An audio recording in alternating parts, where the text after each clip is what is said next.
आज संस्कृत विश्वविद्यालय सभागृह पुरी ठारे नेशनल पेंशनर डे अवसर में समाज सेवा उल्लेखनीय अवदान डॉक्टर नारायण महापात्र को संबोधित करा सभापति पूर्णचंद्र महापात्र संपादक गोविंद चंद्र षडंगी संयोजन अनुष्ठित यह बैठक में कानूनबाला नायक मुख्य अतिथि प्रभात कुमार महापात्र गौरांगचरण परिड़ा मुख्य वक्ता भाव जोगदे आशीर्वचन प्रदान करथिले।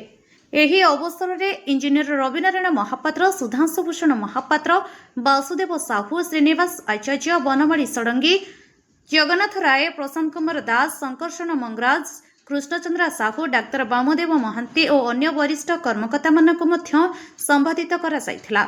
एही फोरम रे समाजर प्रत्येक वर्गर लोक मानकु नेई एक दृढ़ संगठन कराजिबाकु स्थिर करागला। श्री जगन्नाथ संस्कृति प्रचार संस्थानर भारती भूषण पट्टनायक सुरेश मिश्र त्रिलोचन नायक विजय पंडा श्रीनिवास राव चक्रधर माझी प्रमुख जोग देइथिले। सभापति और संपादक मध्य समस्त को एकाठी होई कार्य करिबा पई आह्वान करथिले। शेषे उपस्थित महान व्यक्तित्व मानकु सभागृह रे उपस्थित रही कार्यक्रम रे सहयोग करथिले। ब्यूरो रिपोर्ट अपराह्न लाइव।